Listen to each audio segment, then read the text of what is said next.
बिस्मिल्लाहिर्रहमानिर्रहीम। अस्सलाम वालेकुम नाज़रीन, आप यूट्यूब चैनल देख रहे हैं। मैं इमरान ख़ान हूँ। ये जो ख़बर है ये भी पिछली ख़बरों का एक तसलसल है, क्योंकि पाकिस्तान के अंदर सियासी हालात ऐसे थे, ऊपर से ऐसी लेन देन चल रही थी, साफ साफ नज़र आ रहा था कौन ख़रीद रहा है कौन बिक रहा है। तो पूरी कौम एक डिप्रेशन में चली गई थी। और फिर सेनेट का इंतखाब हुआ, फिर वज़ीर-ए-आज़म पाकिस्तान ने एतमाद का वोट लिया। तो इन सारी चीज़ों ने एंगेज कर दिया था हमें पॉलिटिकल स्टोरीज़ के अंदर। लेकिन हमें बैनुल-अक़वामी हालात के ऊपर नज़र रखनी है। मैंने एक वीलॉग किया था, ये उसका तसलसल है कि सऊदी अरब के ऊपर हौसी कबाइल ने, या हौसी बागी आप कहें, अगर हौसियों से बात करें यमन के लोगों से तो वो कहते हैं कि हौसी कबाइल हैं। अगर सऊदीज़ की ज़ुबान से आप सुने तो वो कहते हैं कि जी ये हौसी बागी हैं। तो आप इनको कोई भी नाम दें, क्योंकि हम थर्ड पार्टी हैं तो हम लोग इसके बीच में नहीं हैं बराह रास्त। लेकिन अब पाकिस्तान इसके बीच में आने वाला है। वो कैसे, मैं आपको बताता हूँ। ये जो लड़ाई हो रही थी सऊदी अरब और हौसी बागियों के बीच में, इस लड़ाई में पहले सऊदी अरब ने बहुत मारा है उनको, और लगातार मारा है, क्योंकि ये शिया कम्युनिटी है और ईरान के साथ इनका इत्तेहाद है। तो सऊदी अरब हमेशा से, यानी कई दहाइयों से, सऊदी अरब के जो हुक्मरान हैं वो ये समझते हैं कि हौसी कबाइल की ये जो आबादियां हैं यमन और सऊदी अरब के बॉर्डर के साथ साथ, ये कल को उनके लिए ख़तरा हो सकती हैं या मुस्तकबिल में उनके लिए ख़तरा हो सकती हैं। और जो सऊदी अरब के अंदर जो शिया कम्युनिटी रहती है उनके साथ भी इनका अलाइंस है। तो ये फ़िरका बंदी की लड़ाई है, सदियों से चली आ रही है, और बिला वजह मुसलमान अपने आप को इसमें घसीट रहे हैं। हालांकि हम लोग का दारोमदार नीयतों पे है, वो हमारा मालिक बेहतर जानता है कि वो किसकी इबादत कबूल करता है और क्यों करता है। तो वो उसके अपने अंदाज हैं, उसके अपने तकाज़े हैं, हमारे मालिक का अपना फ़ैसला है। तो हम एक दूसरे को, कोई काफिर कहता है, कोई मुसलमान कहता है, कोई कुछ कहता है, तो फ़िरका बंदी है कहीं और कहीं ज़ातें हैं। क्या ज़माने में पनपने की यही बातें हैं, इकबाल ने कहा था। और भी बहुत सारे अशार हैं मुझे इस तरह के याद हैं। लेकिन ख़बर की तरफ जाते हैं। ख़बर यह है कि हमले हुए हैं ताज़ा दोबारा सऊदी अरब पे। पहले सऊदी अरब हमला करता था यमन में जाके हौसी कबाइल पे, शादियों के ऊपर अटैक किए, अस्पतालों के ऊपर अटैक किए, स्कूलों के ऊपर अटैक हुए, और ऐसी जगहों पे जहां गैदरिंग होती है पब्लिक की, इवन जनाजे तक के ऊपर अटैक हुए। तो सऊदी अरब और उनके इत्तेहादियों ने बम्बारमेंट बहुत ज़्यादा की है। और उस दौर में सऊदी अरब ने, जब डोनाल्ड ट्रंप के वो बहुत करीब थे, तो डोनाल्ड ट्रंप के जाते जाते, डोनाल्ड ट्रंप का आखिरी दिन था 19 जनवरी 2021, अपने दफ्तर में उन्होंने अपने आखिरी दिन में हौसी कबाइल को टेररिस्ट या दहशतगर्दों की लिस्ट के अंदर डाल दिया था, जिस पे पूरी दुनिया ने बड़ी तनकीद की थी। बाद में जब जो बाइडन आए तो उन्होंने आते ही 16 फरवरी 2021 को जो बाइडन ने आकर निकाल दिया। यानी लगभग 15-18 दिन जो है, 15-16 दिन 17 दिन, ये हौसी कबाइल जो हैं वो टेररिस्ट या दहशतगर्दों की एक फहरिस्त है, उसका हिस्सा रहे हैं। लेकिन उसके बाद अमेरिका ने इनको निकाला और सऊदी अरब को कहा कि पॉलिटिकल तरीके से अपने मामलात को हल करें, जंगबंदी की जाए, लड़ाई से गुरेज किया जाए, और दोनों तरफ के लोग मिल बैठ के मामले को हल करें और इस मामले का एक पॉलिटिकल सोल्यूशन निकाला जाए। लेकिन सऊदी अरब क्योंकि उनको एक फितना समझता है और उसको ख़त्म करना चाहता है, और उसको लगता है कि ईरान उनको सपोर्ट करता है, और ईरान की सपोर्ट से वो सऊदी अरब के लिए हमेशा के लिए एक बहुत बड़े खतरे के तौर पर मौजूद रहेंगे। तो सऊदी अरब ने भी अपना अटैक जारी रखा। लेकिन अब जब से अमेरिका ने हौसी बागियों के पीछे अपना हाथ रखा है या उनकी कुछ हौसला अफजाई की है, तो उसके बाद से उन्होंने अपने हमलों में इजाफा कर दिया है। अब मैं आपको गुज़िश्ता 24 घंटों के अंदर जो कुछ हुआ, 24-48 घंटों में, उसके बारे में बता रहा हूं कि एक दिन के अंदर जो अटैक किए गए हैं सऊदी अरब की सरजमीन पे हौसी बागियों की जानिब से, वो 22 हमले हुए हैं। जो हौसी बागी हैं उनके मुताबिक उन्होंने 22 हमले किए हैं, जिनमें से 8 बैलिस्टिक मिसाइल उन्होंने मारे हैं सऊदी सरजमीन पे, और शहरी आबादी को निशाना बनाया, फौजी तनसीबात को निशाना बनाया, और ऑयल फील्ड्स के ऊपर हमला किया। और एक बड़ा खास मुकाम है सऊदी अरब का, तेल के हवाले से वो हार्टलैंड कहलाती है जगह, कि वो आप दिल समझ लें उसको, ऐसी जगह है कि जो तेल का हब है दुनिया के लिए, वहां पे उन्होंने हमले किए हैं। और टोटल 22 हमले हुए हैं, 14 ड्रोन के और 8 बैलिस्टिक मिसाइल्स के। जबकि सऊदी अरब की जो जानिब से जवाब आया उसमें यह कहा गया है कि हमारे ऊपर 2 बैलिस्टिक मिसाइल मारे गए हैं और 12 ड्रोन्स मारे गए हैं। लेकिन इसी तरह गुज़िश्ता चंद दिनों पहले मैंने एक आपको वीलॉग में बताया था कि सऊदी अरब पे एक बड़ा अटैक थोड़े दिन पहले भी हुआ था। कुछ 10 से ज़्यादा उनके ऊपर ड्रोन और मिसाइल मारे गए थे। अगर हम पिछले 10 से 12 दिनों की कहानी देखें तो 3 दर्जन से ज़्यादा अटैक हो चुके हैं सऊदी अरब की सरजमीन पे।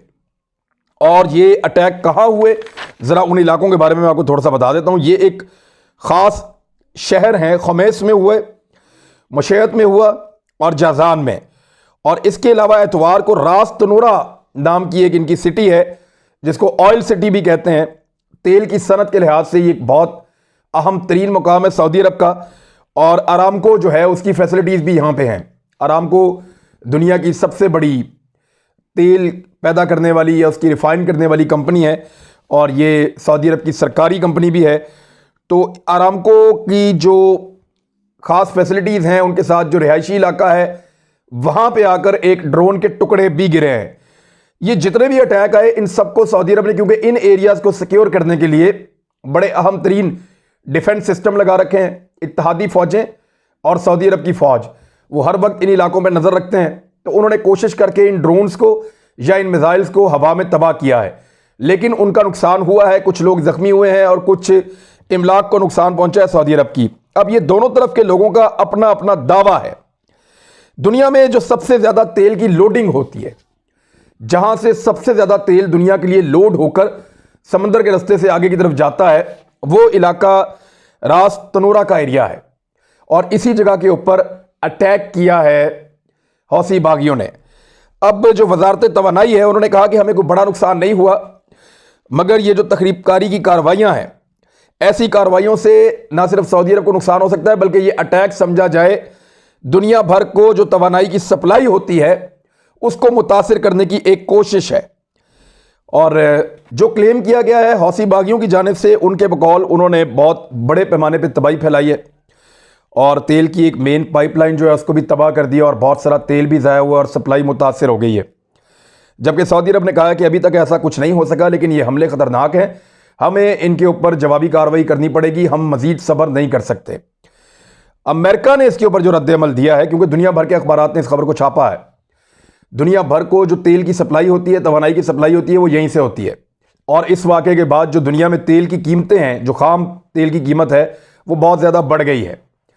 यानी जो फ़र्क पड़ा है वो चंद डॉलर्स का पड़ा है। लेकिन अक्टूबर 2018 में तेल की कीमतें एक रिकॉर्ड सतह पे बहुत ऊपर चली गई थी, तो अब दोबारा $70 फी बैरल से भी ज़्यादा खाम तेल की कीमत हो गई है इस वक्त आलमी मंडी में। और ये इंतहाई तशवीशनाक है दुनिया के कई ममालिक के लिए। इसलिए पूरी दुनिया के मुल्कों ने इस खबर को बड़ी अहमियत दी है, बड़ी ख़ास जगह दी है। सऊदी अरब कह रहा है कोई बड़ा नुकसान नहीं हुआ, हौसी बागी कह रहे हैं कि बहुत नुकसान किया और आइंदा करते रहेंगे और अब हम ये हमले बंद नहीं करेंगे, क्योंकि सऊदी अरब ने हमारी सिविल आबादी के ऊपर अटैक किया और बार बार किया है, लिहाजा अब हम जवाबी कार्रवाई करेंगे। तो अमेरिका की शय मिलने के बाद हौसी बागी लगातार सऊदी अरब के ऊपर अटैक कर रहे हैं और सऊदी अरब एक दबाव में आ रहा है। सऊदी अरब को अमेरिका क्यों दबाव में लाना चाह रहा है, यह सबसे बड़ा सवाल है। अमेरिका सऊदी अरब का साथ दे रहा था पहले यमन के खिलाफ लड़ाई में, हौसी बागियों के खिलाफ लड़ाई में। उसने सबसे पहले अपने आप को इस लड़ाई से अलग किया और फिर इस लड़ाई को ख़त्म करने का मुतालबा कर दिया, जो सऊदी अरब नहीं कर सकता। उसके बाद उन्होंने सऊदी अरब के साथ जो हथियारों की डील थी उसको मौखर कर दिया। उसके बाद उन्होंने सऊदी अरब के जो मोहम्मद बिन सलमान है उनसे रब्ता तक नहीं किया, बल्कि बादशाह को फ़ोन करने के बाद मोहम्मद बिन सलमान के बारे में जो CIA की रिपोर्ट थी जमाल खशोगी के कत्ल के हवाले से, उसको पब्लिक कर दिया। तो लगातार सऊदी अरब के ऊपर दबाव अमेरिका क्यों बढ़ा रहा है और उससे क्या हासिल करना चाहता है? सऊदी अरब को इस वक्त अपने तहफ़्फ़ुज़ के लिए बहुत ज़्यादा ख़तरात हैं और वो इन ख़तरात से निपटने के लिए किसी भी लेवल तक जा सकता है। क्या अमेरिका सऊदी अरब के साथ कोई बहुत बड़ी डील करना चाहता है, सऊदी अरब को दबाव में लेकर उससे कुछ मनवाना चाहता है, या इस किस्म के हालात पैदा करके इस खित्ते को एक नई जंग में धकेलना चाहता है ताकि सारे के सारे मुल्क और सारे के सारे लोग अमेरिका से और उसके इत्तेहादियों से बहुत बड़े पैमाने पर हथियार खरीदने पर मजबूर हो जाएं? वो अमेरिका जो अपनी जान छुड़ा के अफगानिस्तान से भाग रहा है, वो अमेरिका जो ईरान के साथ ताल्लुकात को बढ़ा रहा है, वो अमेरिका जिसके सऊदी अरब के साथ चंद दिनों पहले तक मिसाली ताल्लुकात थे, वो सऊदी अरब को दीवार के साथ क्यों लगा रहा है और सऊदी अरब का रद्देमल क्या हो सकता है? ये बहुत इंपॉर्टेंट है। सऊदी अरब जो पहले अमेरिका, भारत और इसराइल के कैंप के अंदर घुसा था, आजकल वो दूसरी तरफ देख रहा है। अब उसके पाकिस्तान के साथ ताल्लुकात बहाल हो रहे हैं। वो चाइना और रूस से नए हथियार लेने के बारे में सोच रहा है और उन्होंने साफ कहा है कि हमें हथियारों की ज़रूरत है अपने तहफ़्फ़ुज़ के लिए। अगर हमारे साथ अमेरिका ताउन नहीं करेगा तो हम मजबूर होंगे कि रूस और चीन के हथियारों को अपना लें और उनके साथ हथियारों की खरीदारी के मुआहदे करें। अब इसमें मैं आपको एक और खबर बीच में शामिल कर देता हूं जो भारत के हवाले से है। भारत ने एक बड़ी बारीक वारदात डाली थी जो अब पकड़ी गई है और बैनुल अक़वामी अखबारात में भी छप गई है। वह यह है कि एक इदारा है जिसका नाम है ओपेक, OPEC। इसको कहते हैं organisation of the petroleum exporting countries, यानी वो ममालिक जो पेट्रोलियम मसनूआत या खाम तेल वगैरह जो है उसको बरामद करते हैं, दुनिया को बेचते हैं, उन ममालिक की एक तंजीम है। इसमें कुछ 15 ममालिक हैं जिनमें सऊदी अरब है, ईरान है, इराक है, कतर है, UAE है, वेनेज़ुएला है, नाइजीरिया है, लीबिया है, कुवैत है और अल्जीरिया है, अंगोला है, कांगो है। इस तरह ये 15 मुल्क हैं जो इस तंजीम के अंदर हैं, OPEC, OPEC, organisation of the petroleum exporting countries. ये 1960 में तंजीम बनी थी और ये बनी थी इराक में। तब से लेकर अब तक ये तंजीम तेल की कीमतों का तयन करती है, तेल की पैदावार में इजाफे या उसमें कमी का तयन करती है और उस हवाले से बड़े बड़े फैसले करती है। यानी जब ये देखते हैं कि दुनिया के अंदर तेल की कीमतें बहुत कम हो रही हैं तो ये उसकी पैदावार कम कर देते हैं। फिर जब तेल की डिमांड बढ़ती है, उसकी कीमत बढ़ती है, तो फिर ये उसकी पैदावार बढ़ाते हैं। और जब ये देखते हैं कि बहुत ज़्यादा कीमतें बढ़ रही हैं तो ये पैदावार बढ़ा के उसकी कीमतों को थोड़ा कम भी कर लेते हैं। तो ये एक बैलेंस बरकरार रखने की कोशिश करते हैं तेल की कीमतों में। अब एक तो सऊदी अरब के ऊपर बहुत बड़े अटैक हो रहे हैं, उसकी वजह से कुछ तेल की पैदावार के ऊपर असर पड़ेगा। दूसरा, ओपेक को नुकसान बहुत ज़्यादा हुआ है। कोरोना वायरस के दौरान तेल की कीमतें बहुत नीचे आ गई थी और इनको बहुत मार पड़ी थी। हालांकि 2018 में तेल की अच्छी कीमतें मिली थी, 2019 में भी तेल की कीमतें ठीक मिली थी, लेकिन 2020 का नुकसान जो है वो बहुत ज़्यादा था। वो इतना ज़्यादा था कि जो तेल निकालने का खर्चा है उससे भी कम पैसे मिल रहे थे तेल बेचने पर। एक वक्त ऐसा आ गया था कि माइनस में तेल की कीमत चली गई थी। अप्रैल मई 2020 में $19 फी बैरल के हिसाब से भारत ने खाम तेल खरीदा था और भारत ने इतना ज़्यादा तेल खरीदा था कि अपने कई शहरों के अंदर जो उनके स्ट्रेटेजिक ये जो ऑयल रिजर्व्स होते हैं ना, बहुत बड़े बड़े टैंकर्स बनाए हुए होते हैं, बहुत बड़े बड़े एरियाज बनाए होते हैं जहाँ पे तेल को स्टोर किया जाता है फ़ौज के लिए, दिफाई हिकमत अमली के लिहाज से या मुस्तकबिल की ज़रूरियात के लिहाज से। तो उन्होंने बहुत बड़ी मिकदार में कई शहरों के अंदर अपने तेल को स्टोर कर लिया था। $19 फी बैरल के हिसाब से खरीद के इंतहाई कम कीमत पे उन्होंने तेल को खरीदा था। वो तेल सारा का सारा भारत के पास अब भी पड़ा हुआ है और भारत को स्टडी करने वाले कुछ ममालिक का यह कहना है कि चीन या पाकिस्तान के साथ लड़ाई के लिए भारत ने यह तेल स्टोर किया हुआ है कि इसको उस वक्त इस्तेमाल किया जाएगा जब भारत जंग की कैफियत में जाएगा। अब जब तेल महंगा हुआ, ओपेक ने ऐलान किया कि हम तेल की कीमतें बढ़ेंगी और हम उसकी पैदावार को कुछ कम कर रहे हैं, तो फौरी तौर पे भारत ने ये स्टेटमेंट दिया, उनके वजारत पेट्रोलियम से आया कि आप खाम तेल की पैदावार को कम ना करें बल्कि ज़्यादा करें ताकि भारत कम कीमत पे तेल खरीदता रहे। तो सऊदी अरब की जानिब से उनको एक जवाब गया है बड़ा टका के, और वो जो जवाब है वो मैं आपको बता देता हूँ। ये जवाब दिया है सऊदी अरब के शहजादा अब्दुल अजीज़ बिन सलमान। ये इनके सऊदी अरब के वज़ीर बलाए एनर्जी हैं और इनका ताल्लुक़ है इस सारी चीज़ के साथ। तो उन्होंने कहा कि भारत वो तेल इस्तेमाल क्यों नहीं कर रहा जो उसने $19 फी बैरल के ऊपर ख़रीदा था और अपने रिज़र्व को भर के रखा हुआ है। उस तेल को इस्तेमाल करने का बेहतरीन मौका ये है। इस वक्त आलमी मंडी में तेल की कीमत बढ़ गई है, आने वाले दिनों में मज़ीद बढ़ेगी। तो भारत को चाहिए कि वो जो तेल उसने जमा किया हुआ है उसको निकाले और इस्तेमाल करे ताकि तेल की ज़्यादा कीमत का उसके ऊपर असर ना पड़े। लेकिन भारत क्योंकि उसने नेगेटिव इंटेंशंस के साथ, मनफी सोच के साथ इस तेल को जमा किया था, ये सोच करके अगर जंग होती है चीन के साथ या पाकिस्तान के साथ तो इंतहाई सस्ता तेल मिल रहा है, इसको लेकर जमा कर दे। लेकिन इसके बावजूद आप देखें उन्होंने पाकिस्तान के साथ पंगा लिया, वहां भी मार पड़ी, चाइना के साथ पंगा लिया, वहां भी मार पड़ी, मार फिर दोनों जगह पे खाई है तेल जमा करके भी। तो तेल नहीं लड़ता, फौज लड़ती है, हिकमत अमली लड़ती है, जिगरे के साथ लड़ना पड़ता है। तो भारत ने तेल जमा किया है तो उसको अब सऊदी अरब की तरफ से ये ठेंगा दिखाया गया है और ओपेक ने उनकी बात मानने से इनकार कर दिया, ये कहते हुए कि भारत अपना जमा किया हुआ तेल निकाले। जिस मुश्किल वक्त के लिए उन्होंने जमा किया था वो आ गया। इस वक्त जो है वो तेल की कीमत इंटरनेशनल मार्केट में ज़्यादा है, लिहाजा उस तेल को इस्तेमाल करें। तो ये हैं जी डेवलपमेंट्स इस वक्त जो हो रही हैं मिडल ईस्ट में, ख़ासतौर पे सऊदी अरब में।